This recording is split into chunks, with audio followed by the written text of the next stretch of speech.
Alloh marhamati yog'ilib menga. Taqdir nasib qildi yangi bir olam. Kelinlik uyimga kelgan onimdan otamdek mehrini berdi qaynotam. Shukurki suyangan tog'imdek bo'lib, farzandlar qatorda ko'rdilar hardam. To'g'ri yo'l ko'rsatib qizim deb meni ardoqlab keldilar aziz qaynotam. Sizning tarbiyangiz olib o'g'lingiz oilam boshida turarlar bardam. Sizning borligingiz boylik bilsangiz, salovati yarashgan insonim dadam. Sizdan bir umrga minnatdor bo'lib, xizmatlar qilayin bo'lmang sirakam. Tanijoningizga omonlik tilab, duolar qilaman sizni qaynotam.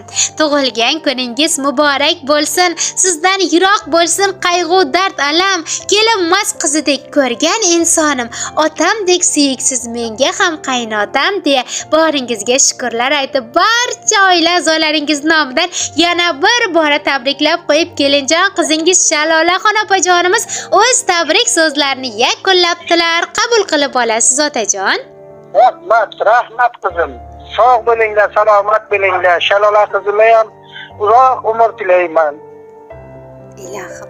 Sizlarga ham kattaga rahmat. Tashakkur otajonim, Alloh sizdan rozi bo'lsin. Biz uchun qimmatli vaqtingizni emasdan bizni tinglaganingiz uchun sizga ham alohida rahmatlar aytamiz otajon. Hozir qo'ng'iroqlarimiz yozib olinmoqda. Sizni ham shu kelinjon qizingiz qolaversa barcha farzandu barcha nabiralaringizga ham chiroyli niyat va duolaringiz bo'lsa yo'llab olishingiz mumkin. Marhamat.